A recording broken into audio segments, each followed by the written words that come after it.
अस्सलाम वालेकुम dear viewers, AIOU technology में खुश आमदीद। आज मैं आपको manual research project B.Ed 1.5 year course code 8613 को सॉल्व करना बताऊंगा। इसका थीम जो है ऑटम 2021 का प्रमोटिंग चिल्ड्रंस वेलबीइंग है। सब थीम है एक्सेप्टिंग मिस्टेक्स एंड एरर्स। सबसे पहले आपने स्कूल का नेम है, उसके बाद ओवरऑल बैकग्राउंड और इंट्रोडक्शन है, जहाँ पर आपने जॉब की है, ये रिसर्च की है, वहाँ का बैकग्राउंड और इंट्रोडक्शन लिखेंगे, उस एरिया के हवाले से बताएंगे।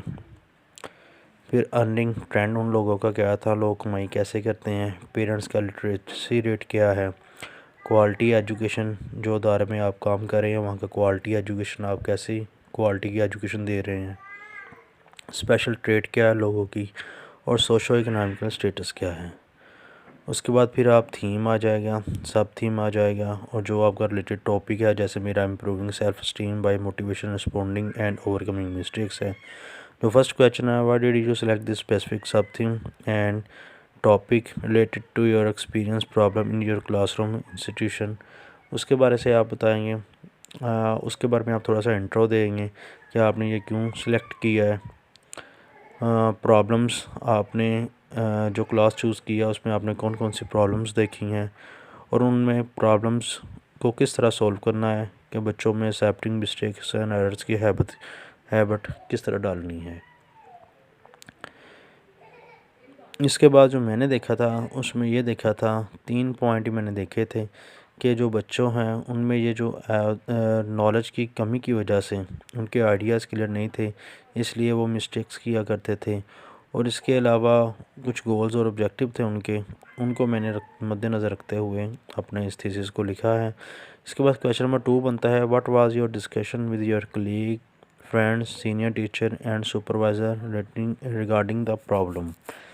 उसमें आपने डिस्कशन आपने क्लास में विज़िट किया है, विज़िट के बाद आपने बच्चों में जो प्रॉब्लम्स देखी है वो आप अपने कोलीग्स के साथ डिस्कस करेंगे कि आपने इस क्लास में ये प्रॉब्लम देखी थी। अपने सुपरवाइज़र के साथ डिस्कस करेंगे, फ्रेंड्स के साथ डिस्कस करेंगे, और कोलीग्स में आप पेरेंट्स को भी शामिल कर सकते हैं।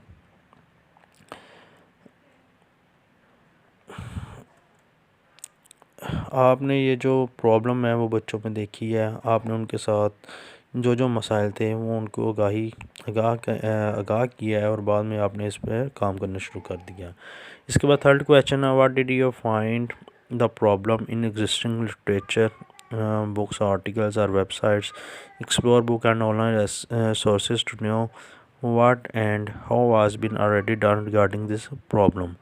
आपने जो मसाइल बच्चों में देखे यानी कि मिस्टेक्स एंड एरर्स हैं, उस हवाले से आपने बताना है कि आपने जो लास्ट लिटरेचर का रिव्यू किया है कि बच्चों में कौन कौन सी प्रॉब्लम्स आ रही हैं, उसके मतलब लोगों ने और उन्होंने भी काम किया होगा, वो कौन कौन सी प्रॉब्लम्स हैं उनके बारे में आपने बताना है।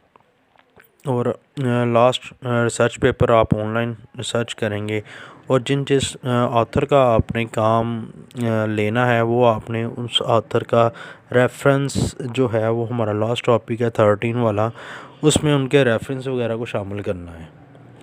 इसके बाद है जी हमारा fourth question, what were the major variable construct of your project, give definition description from literature, what are the key terms in your topic study, what do you mean of these terms, what particular meaning you will attach the term when used in this project.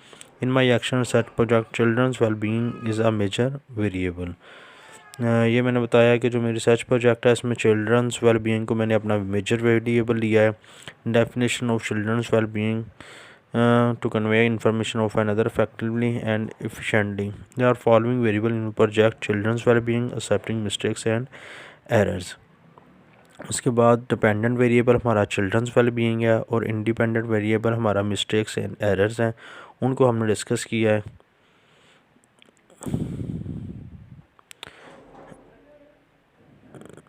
इसके बाद जी हमारा fifth question five question बनता है, what did you want to achieve this research project, कि हमने अपनी ये जो रिसर्च की है बच्चों के ऊपर, उसमें से मैंने क्या अचीव किया है, क्या मुझे हासिल हुआ है। ऑब्जेक्टिव क्या है, पर्पस ऑफ स्टडी क्या था, what was the critical question, why that was tried to be answered in this project. इसमें आपने improving self esteem by motivation, responding, overcoming mistakes and errors according to my topic objective is under. मेरे कुछ objective थे to examine the children's well being among the students of 7th class को मैंने लिया था. To describe the role of accepting mistakes and errors in developing children's well being skills among the students of 7th class. To suggest how we want to develop the children's well being skill among the students of 7th class. So इसमें से मुझे कुछ question बनाए हैं. How to जज the children's well being among the students of 7th class. How to promote children's well-being skill among the students of 7th class. How we can help develop children's well-being among the students of 7th class. How we can develop children's accepting mistakes and errors skills among the students of 7th class. So इस वाले से मैंने इन पे काम किया है. इसके बाद हमारा क्वेश्चन नंबर 6 है. Who were the participant in your project? कि मेरे पार्टिसिपेंट कौन है, कौन कौन से लोग शामिल हैं मेरे प्रोजेक्ट में. Give detail to the individual of our group who were focused in this project. The early grade students who hand writing in Urdu was not good और the students of class 8 who did not have good communication skills. So in my research project students colleagues and student parents जो हैं वो मेरे participants थे. Students के साथ जो problems थी वो मैंने सॉल्व की है.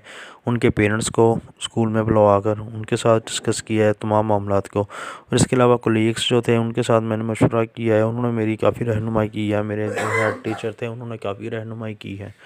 सो इस हवाले से ये मैंने काफ़ी अच्छा एक्सपीरियंस रहा है मेरा.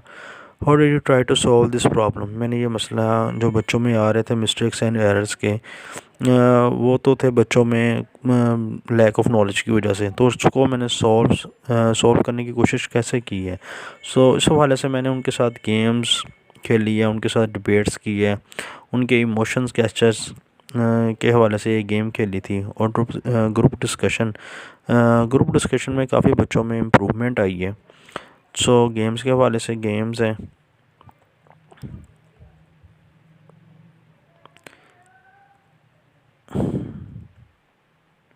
इसके बाद क्वेश्चन नंबर 8 है. What kind of instrument was used to collect the data. How was the instrument developed. So इसके लिए मैंने ऑब्जर्वेशन शीट सबसे पहले फर्स्ट डे जो मैंने यूज़ किया वो ऑब्जर्वेशन शीट थी.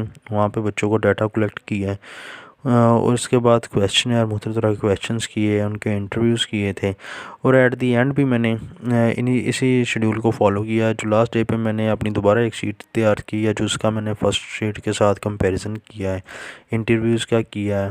और इसके बाद मैंने जो इंटरव्यूज़ थे, क्वेश्चनर थे, उनका कंपैरिजन किया तो मुझे काफ़ी ज़्यादा डिफरेंस नज़र आया. जो फर्स्ट ईयर स्टूडेंट्स की सूरत हाल थी और लास्ट ईयर स्टूडेंट्स की जो सूरत हाल थी उसमें काफ़ी नुमाया फ़र्क आ गया था. What were the finding and conclusion. Question number 9 है.